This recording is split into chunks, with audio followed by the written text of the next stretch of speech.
네, 영적 세계까지 다스리시는 예수님의 권세라고 하는 말씀의 제목으로 하나님께서 오늘 우리에게 주시는 은혜의 말씀을 증거하길 원합니다. 마태복음 8장과 9장 안에는 예수님이 행하신 여러 가지 기적에 대한 말씀들이 기록되어 있습니다.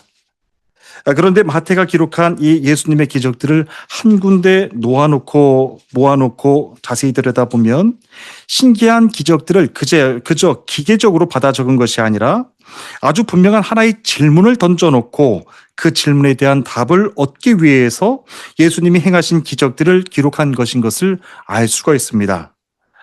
마태가 던졌던 질문은 이것입니다. 예수님은 과연 누구십니까? 라고 하는 질문입니다. 지금 우리는 예수님이 누구신지 잘 압니다. 그런데 정말 예수님이 누구이신지 여러분들은 알고 계십니까? 라고 계속해서 진지하게 물어보게 되면 아마 한두 마디 정도는 말할 수 있겠지만 그 이상은 더 이상 답을 하지 못하게 될 것입니다. 예수님이 정말로 누구신지 아신다면, 그렇다면 자연 세계에서 일어날 수 없는 이 기적들은 무엇 때문에 예수님이 행하셨던 것일까? 그것과 나와 무슨 상관이 있는 것일까? 하는 질문들을 또한 확장해서 던져보기를 원하는 겁니다. 바로 이 질문을 던져놓고 예수님이 행하신 기적들을 하나 둘씩 마태는 유심하게 세심하게 기록을 해놓았던 것입니다. 여러분들에게도 똑같은 질문을 던져놓고 그리고 오늘 주시는 말씀 안에서 그럼 나에게 예수님은 어떤 분이신지에 대해서 깊이 생각해 보면서 말씀을 듣는 시간이 되기를 원합니다. 예수님은 먼저 온 동네가 부정하다고 하면서 손가락질하던 한 문둥병자에게 손을 내밀어 말씀 한마디로 그를 깨끗하게 고쳐주십니다. 예수님은 정말로 누구시길래 아무도 하지 못하는 그리고 아무도 하지 않는 그 일을 굳이 문둥병자를 찾아가서 고쳐주셨던 것일까? 구약에서 문둥병을 고칠 수 있는 분은 오직 하나님 한 분밖에 계시지 않았습니다. 한 나라를 다스리는 왕이라고 할지라도 문둥병에 걸리면 고칠 수가 없고 격리됐습니다. 제사장이 했던 일은 문둥병자가 고침을 받았다고 찾아와 몸을 확인해 달라고 하면 그가 깨끗해졌다고 선언만 해주는 것이었습니다. 그런데 예수님은 문둥병자를 고쳐주셨을 뿐만 아니라 그가 이제 고침을 받고 깨끗해졌다라고 선언까지 해주셨습니다. 다시 말하면 하나님만 하실 수 있는 그 일을 예수님이 사람들에게 공개적으로 보여주신 것입니다. 하나님께서 언약으로 약속하신 참 메시아, 참 구원자이심을 드러내신 사건입니다. 예수님은 또 이방인 백부장의 간청으로 중풍병에 걸렸던 그의 하인을 고쳐주셨죠. 그런데 그의 집 안에도 들어가지도 않으시고 말씀만으로 중풍병에 걸려 아픔 가운데 놓였던 그 하인을 낫게 해주셨습니다. 하나님은 말씀으로 온 세상을 창조하신 분이십니다. 그리고 온 세상을 다스리고 계시고 고된 세상을 살아가면서 당신의 자녀들이 아프고 그리고 질병 때문에 고통하는 모든 작은 신음소리까지 듣고 계시는 하나님이시라고 하는 겁니다. 예수님의 말씀이 바로 그 창조의 하나님에 대한 말씀이셨습니다. 세상을 말씀으로 창조하신 하나님은 세상을 말씀만으로 창조해 놓으시고 그냥 무관심하게 내팽겨치시고 내버려 두시는 분이 아니십니다. 오늘도 찾아와 여러분들의 모든 아픔의 소리들을 들으시고 귀 기울여 들으시는 하나님, 여러분들의 상한 마음, 아픔의 육체까지도 다 살펴보고 권능의 손을 펴 고쳐주시는 하나님이심을 예수님께서 드러내신 것입니다. 예수님이 그렇게 하셨습니다. 이미 죽어서 싸늘한 몸으로 변해버린 야이로의 딸도 직접 찾아가 그의 죽은 손에 손을 붙잡아 일으키시면서 그에게 일어나라 라고 하시면서 새 생명을 그 딸에게 불어 넣어 주셨습니다. 그러자 놀랍게도 죽었던 그 아이가 다시 일어나 살았습니다. 그때도 그냥 예수님이 기적을 행하신 것이 아니었습니다. 생명을 주시는 분은 오직 하나님 뿐이심을 드러내시고 그리고 생명을 주시는 하나님은 그냥 생명만 주시고 내팽겨치시는 분이 아니라 그 아픔을 겪고 있는 사람들의 모든 마음까지도 다 헤아리고 그를 찾아가 위로해 주시는 하나님이심을 예수님께서 공개적으로 드러내신 것입니다. 생명을 창조하시는 분이 하나님이시라면 죽음의 문도 여실 수 있는 분도 오직 하나님 한 분밖에는 안 계십니다. 그분이 바로 예수 그리스도십니다. 예수님은 갈릴리 바다 한복판에서 제자들이 탄 배를 뒤집어 엎듯이 성난 폭풍도 꾸짖어 잔잔케 해주셨습니다. 예수님의 말씀 앞에서 바람과 파도와 같은 자연 세계까지도 그 즉시 말씀 앞에서 순종케 하시는 것을 보여주셨습니다. 그렇게 세상의 자연까지도 다스리고 계시는 분이 예수 그리스도, 오직 세상을 창조하시고 다스리고 계신 참 하나님, 우리 예수님이시라고 하는 것을 모든 만민 앞에 공개적으로 드러내신 사건입니다. 예수님이 바로 그 창조주 하나님이십니다. 인간의 질병도 죽음도 자연세계까지도 예수님의 권세 앞에서 다 순종케 하시는 만왕의 왕이신 분이 바로 예수 그리스도십니다. 마태가 바로 그것을 주목한 것입니다. 예수님이 행하셨던 이런저런 기적들을 여기저기에서 모아가지고 마태복음이 기록했던 것이 아니라 이 모든 기적들을 행하신 분이 바로 목수의 아들로 태어나신 하나님의 아들 예수 그리스도, 참 하나님의 아들, 참 메시아 구원자이시라고 하는 것을 온 세계에 전하게 하시는 말씀이라고 하는 겁니다. 그 기적 안에서 죄로 영원한 심판을 받고 죽을 수밖에 없었던 나를 구원하시는 예수님이 세상을 말씀으로 창조하셨고요. 그리고 돌보시고 우리의 아파하는 모든 작은 신음소리까지도 찾아와 듣고 계시는 분, 그리고 찾아와 고쳐주시는 분이 바로 우리 하나님이시라고 하는 것을 예수님이 그 기적을 통해서 드러내신 것입니다. 그렇다면 오늘 본문을 통해서 하나님은 또 현대를 살아가고 있는 저와 여러분들에게도 어떤 믿음이 있기를 도전케 하시는 것일까요? 저는 오늘 마태복음 말씀을 통해서 또한 현대까지도 지금도 살아 역사하시는 하나님 아버지를 우리의 일상생활 속에서도 만나고 또한 그때 주셨던 은혜를 동일하게 경험하고 체험하시는 오늘 이 시간이 되시기를 주님의 이름으로 축복합니다. 그것은 온 우주 만물들 뿐만 아니라 영적 세계까지도 다스리고 계시는 예수 그리스도의 권세에 대한 말씀입니다. 우리나라 말로 권세라고 하는 뜻은 남을 지배하고 복종시키는 말입니다. 그래서 조금 좋지 않은 말입니다. 그런데 세상에서 말하는 권세는 사람이 가졌다가도 빼앗길 수 있는 것이 세상의 권세입니다. 그래서 권세를 빼앗기면 그 자리에서 물러나야 되는 것이 세상의 권세입니다. 그런데 마태를 통해서 듣게 하시는 예수 그리스도의 권세는 하나님의 아들이라고 하는 관계로부터 주시는 영원한 권세를 뜻합니다. 그것이 바로 세상에서 말하는 권세와 예수 그리스도의 권세가 틀린 점입니다. 그래서 예수 그리스도의 권세는 절대로 약해지거나 또한 사단이라고 할지라도 감히 빼앗을 수 없는 영원한 권세, 하나님 아버지로부터 관계로부터 주시는 권세를 뜻합니다. 마태는 바로 예수 그리스도의 그 기적을 행하시는 모습들을 보면서 그것을 마태복음을 통해서 전해주고 있는 겁니다. 이제 그 권세가 영적 세계에서 어떻게 나타나고 있는지 마태가 기록한 이 본문의 기적들을 보면서 다 함께 자세히 깊이 들어가 말씀을 전하길 원합니다.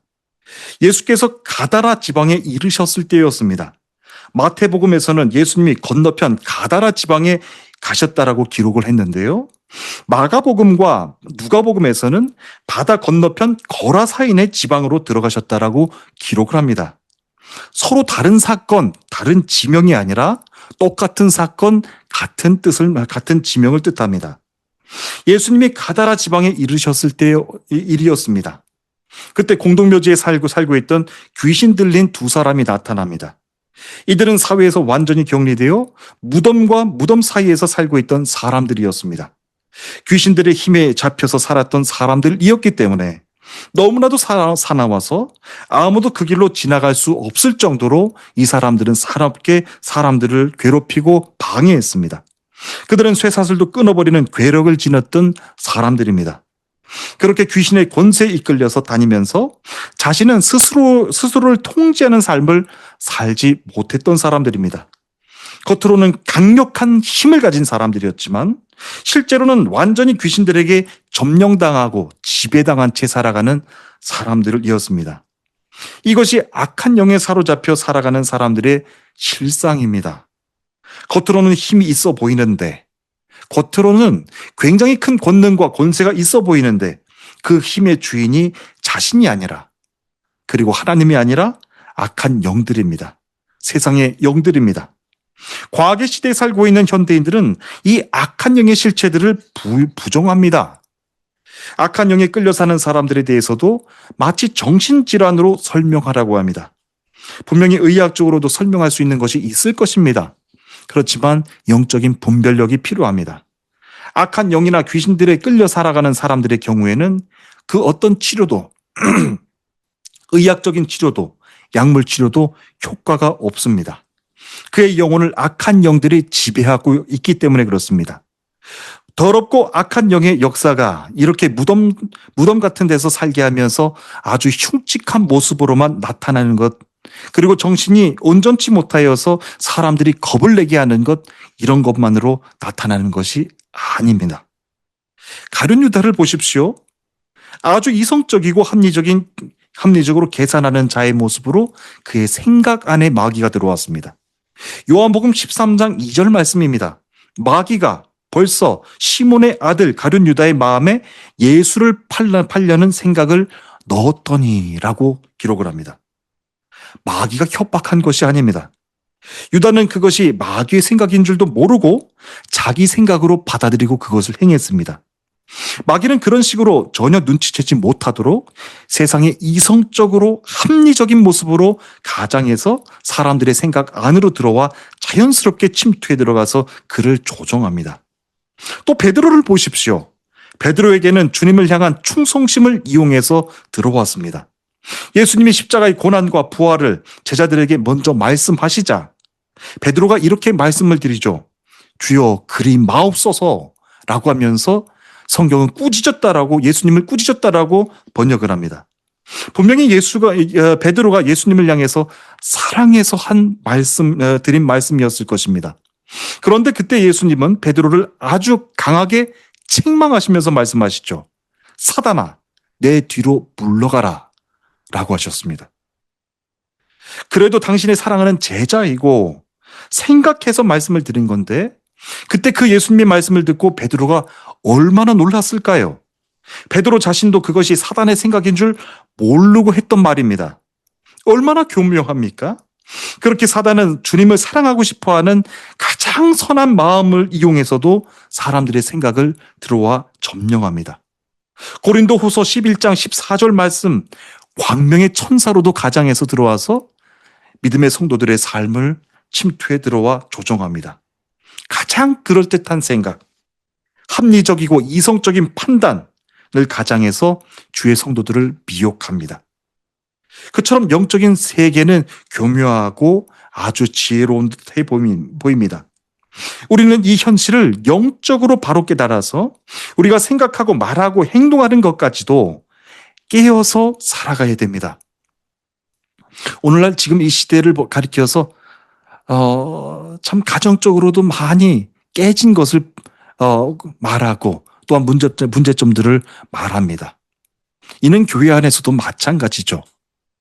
교회 안에서도 세상의 그런 풍조를 따라가면서 가정이 깨지고 때로는 가정에 큰 아픔을 겪고 부모와 자식이 따로 헤어져서 살아가는, 부부가 따로 헤어져서 살아가는 그런 일들도 겪게 됩니다.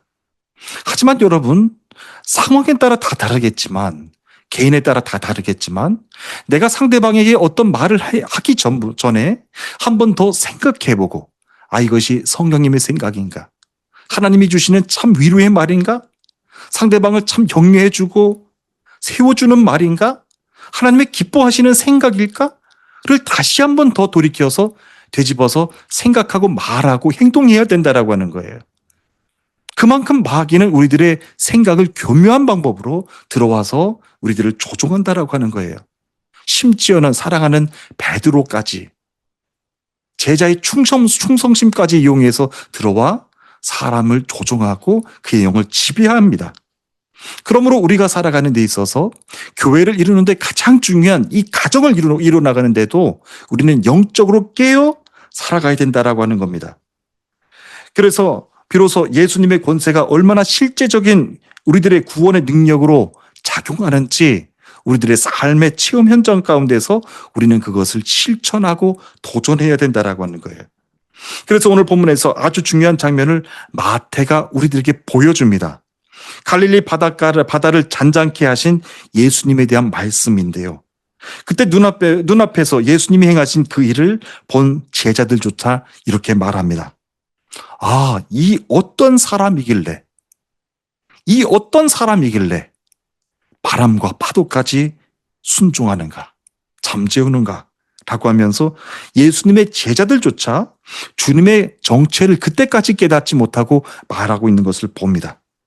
그런데 귀신들은 달랐어요. 예수님을 보자마자 단번에 주님을 알아봅니다. 29절 말씀을 보십시오. 하나님의 아들이여 우리와 당신과 무슨 상관이 있나이까? 때가 이르기 전에 우리를 괴롭게 하려고 여기 오셨나이까? 라고 전합니다. 귀신들은 예수님이 하나님의 아들이심을 알고 있습니다. 장차 귀신들을 불못에 던져 넣을 심판주의심을 알고 지금 벌벌 떨고 있는 겁니다. 요한계시록 20장 10절 말씀입니다. 마귀가 불과 유황못에 던지우니 세세토록 밤낮 괴로움을 받으리라 라고 말씀하십니다. 여기서 굉장히 중요한 원리를 하나 발견합니다. 귀신들이 두려워하는 분은 오직 예수 그리스도의 권세, 예수 그리스도 한 분이심을 기억해야 된다라고 하는 겁니다. 사람도 두려워하지 않고 그 어떤 경건한 종교의식도 두려워하지 않습니다. 그 어떤 화려한 교회 건물도 두려워하지 않습니다. 세상의 그 어떤 강력한 권력도 두려워하지 않습니다. 오직 십자가에서 죽으신 예수 그리스도의 권세만 두려워할 뿐입니다. 어떤 주술적인 행위도 두려워하지 않습니다. 오직 세상을 구원하기 위해서 십자가에 못 박혀 죽으신 예수 그리스도, 다시 사흘 만에 죽은 자 가운데서 죽음의 권세까지도 다 깨뜨리시고 영원한 생명으로 부활하신 예수 그리스도, 그 한 분만 두려워합니다. 그 악한 영들은 귀신들의 심판주의심을 잘 알고 두려워 벌벌 떠는 겁니다. 그런데 여기서 한 가지 더 짚어 드리고 싶은 말씀이 있습니다. 본문 말씀을 자세히 들여다보시면요, 귀신들이 예수님을 알아본 것은 지식이 있어서가 아니라 예수님의 권세 앞에 설 수 없었기 때문이었습니다. 야고보서 2장 19절 말씀입니다. 귀신들도 믿고 떠느니라 라고 전하고 있는데요, 귀신들은 하나님을 잘 압니다. 그러나 그 지식이, 그 알미 그들을 구원하지는 못합니다. 예수님의 권세 앞에서 떠는 것과 예수님을 나의 주님으로 받아들이고 영접하는 것은 다르다라고 하는 거예요. 그러므로 오늘 말씀을 통해서도 여러분들께 믿음으로 도전합니다. 여러분들이 주님을 아시는 것과 내가 주님을 영접하고 구원받는 것은 다르다라고 하는 거예요. 귀신들도 예수님을 알아봤죠. 두려운 분이시고 심판하시는 분임을 알았어요. 그런데 그들의 지식이, 그들의 알미 악한 영들을 구원하지 못한다라고 하는 거예요. 이는 우리 또한 마찬가지입니다. 요한 1서 1장 5절 말씀입니다. 하나님은 빛이시라. 그에게는 어둠이 조금도 없으시니라 라고 전하는데요, 예수님은 이 땅에 우리의 참 구원의 빛이십니다. 이 빛이 비치는 곳에는 어둠의 실체가 다 드러납니다. 마귀의 속임수가 다 탄로난다라고 하는 뜻입니다. 거짓과 우리의 헛된 지식이 다 그 진리의 빛 앞에 폭로됩니다. 영적인 분별력은 마치 그와도 같습니다. 사람이 오랜 경험과 지식으로 가질 수 있는 것이 아닙니다. 빛이신 예수님 앞으로 나아갈 때 우리가 가질 수 있는 것이 영적인 분별력입니다. 바로 그 예수님만이 죄인인 나를 구원하기 위해서 이 땅에 내려오셨고요, 오늘 이 시간 말씀을 통해서 다시 한번 믿음으로 도전케 하시는 것이죠. 귀신들도 떨고 도망가는 그 권세로 주님은 지금 우리 한 사람 한 사람을 다시 찾아와 믿음으로 영접하고 정말로 주님이 나의 구주이심을 고백하고 예수 그리스도의 권세로 말미암아 세상의 그 어떤 것도 이길 수 있느니라.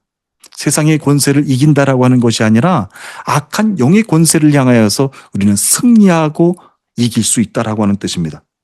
본문에서 귀신들은 예수님에게 돼지떼에게 들어가 달라고 간청을 합니다.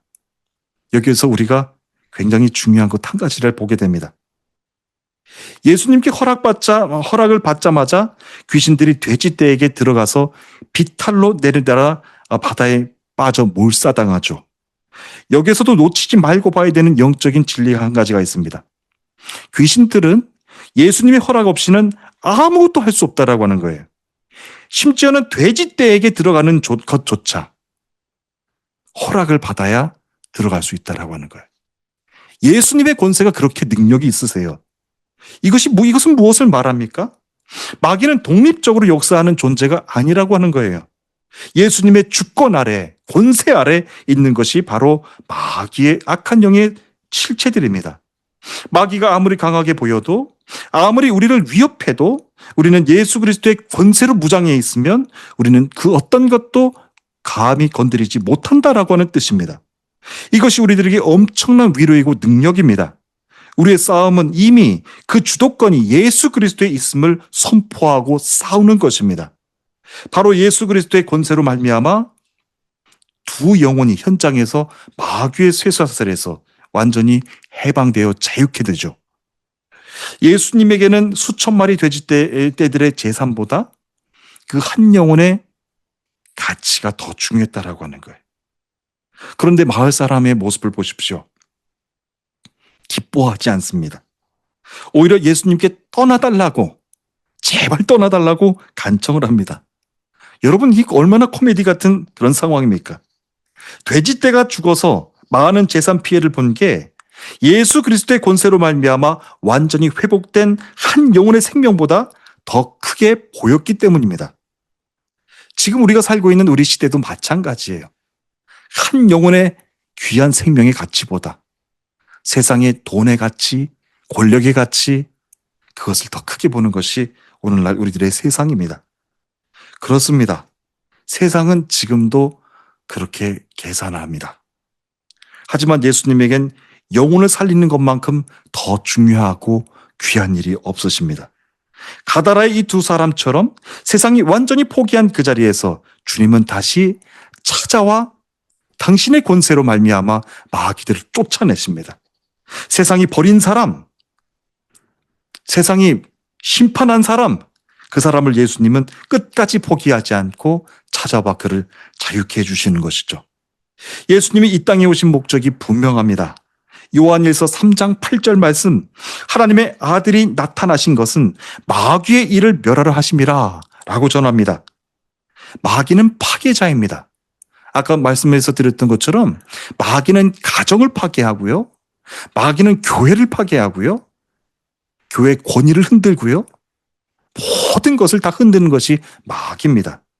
그리고 제자의 가장 귀한 마음, 충성심까지 이용해서 들어와서 교회를 방해하고 분열케 하는 것이 바로 마귀들입니다. 그래서 예수님이 오신 목적은 분명합니다. 마귀의 일을 멸하게 하려 하심이라 라고 말씀하셨고요. 요한복음 10장 10절에는 또 이렇게 전합니다. 내가 온 것은 양으로 생명을 얻게 하고 더 풍성하게 얻게 하려는 것이다. 양으로 생명을 얻게 하기 위해서 오셨다라고 하는 거예요. 그러기 위해서 예수님은 십자가에서 완전히 그 십자가의 구원 사역을 이루셔야 했습니다. 우리의 죄의 형벌을 십자가에서 대신 다 담당하시고 죽으신 것이죠. 이제 마귀가 우리를 더 이상 참소할 수가 없습니다. 십자가의 그 권세를 우리에게도 더 주셨기 때문입니다. 예수님이 우리의 죄값을 다 지불해 주셨습니다. 그래서 우리가 예수님을 믿는 그 순간 하나님의 자녀가 되는 것입니다. 우리 모든 성도들이 다 귀하게 암송하는 구절이죠. 요한복음 1장 12절 말씀, 영접하는 자, 곧 그 이름을 믿는 자들에게는 하나님의 자녀가 되는 권세를 주셨으니. 여러분, 그냥 자녀가 되는 권세가 아닙니다. 흑암의 권세 아래 살았던 우리들을 예수님께서 십자가에 못 박혀 죽으심으로 말미암아 세상을 구원하시는 그 권세로 말미암아 주시는 것이 하나님의 자녀에게 주시는 구원의 권세라고 하는 것입니다. 그 주님을 영접하는 순간 예수님의 권세가 우리들에게 그대로 연결됩니다. 그 권세는 우리가 만들어낼 수 있는 것도 아닙니다. 예수 그리스도와 연결되고 연합해야 주실 수 있는 것입니다. 그렇다면 그 권세를 어떻게 사용합니까? 에베소서 6장 10절부터 12절 말씀입니다. 끝으로 너희가 주 안에서와 그 힘의 능력으로 강건하여지고 마귀의 관계를 능히 대적하기 위하여 하나님의 전신갑주를 입으라. 우리의 씨름은 혈과 육을 상대하는 것이 아니요 통치자들과 권세자들과 이 어두운 세상 주관자들과 하늘에 있는 악한 영들을 상대함이라 라고 전하고 있습니다. 이 싸움은요, 우리가 반드시 기억해야 됩니다. 우리의 힘으로 할 수 없는 거예요. 오직 주 안에서 그분이 주시는 힘으로 할 수 있는 것이 영적인 싸움입니다. 내가 강해서 이길 수 있는 것도 아닙니다. 강하신 주님께 붙잡혀 있어야 됩니다. 그렇습니다. 마태는 바로 그 예수님을 바라본 거예요. 세상을 구원하시는 예수님, 악한 영의 권세들까지도 지배하시고 다스리시는 영의 세계까지도 다스리시는 예수 그리스도, 그 예수 그리스도를 보고 이 마태복음의 기적을 적은 것입니다. 예수님에 대해서 관심 없는 사람들은요, 자연적으로, 과학적으로 사람이 어떻게 무리를 걸어갈 수 있을까? 그것을 계산합니다. 세상을 구원하는 하나님의 역사에 대해서 관심 없는 사람들은 어떻게 홍해 바다가 갈라졌을까? 세상의 지구의 자력으로, 지구와 달과 그 끌어당기는 힘으로 갈라졌을 거야. 별 방법을 다 동원해서 하나님을 믿지 않기로 결단하는 거예요. 그런데 세상을 다스리시고 주관하시고 구원하시는 하나님이 이제는 작은 영혼 하나에 고통하고 실망하는 것까지도 잘 알고 계셔서 그의 아픔의 자리까지 내려오셔서 고쳐주시고 위로해 주시는 하나님이심을 믿고 고백하는 자들은 그 홍해 바다가 갈라진 것은 우리를 구원하기 위한 길이었구나. 예수 그리스도를 우리들에게 주신 것도 주님을 영접하는 자녀의 권세를 주심으로 말미암아 세상을 다스리고 계시는 하나님의 권세에 순종하며 또한 악한 영들과 싸워 승리하기 위해서 주신 권세로구나 라고 하는 이 믿음의 이 로드맵이 다 깨달아지는 거예요. 여러분들도 주신 이 귀한 자녀됨의 권세를 오늘 이 시간에도 여러분들 다시 한번 주님의 예수 그리스도의 이름으로 선포하십시오. 여러분들에게 우울의 마음을 줍니까? 여러분들 가정에 불화를 심어줍니까? 또한 가장 충성스러운 마음으로 여러분들은 행하셨으나 마음의 상처와 분열로 가득하게 합니까? 그것이 하나님의 생각인지 아니면 마귀의 계산인지 괴락인지 알아야 된다라고 하는 거예요. 하지만 주님이 이 땅에 오신 목적은 양들에게 생명을 주기 위해서, 우리들을 강건케 하기 위해서, 그리고 마귀의 계계와 싸워서 이길 수 있는 주님의 권세를 주시기 위해서 이 땅에 오셨다라고 하는 거예요. 이제 그 권세는 아는 것만으로, 지식으로만 끝나서는 절대로 안 됩니다. 여러분들의 삶의 현장에서 나아가 사용하고 또한 적용해야 됩니다.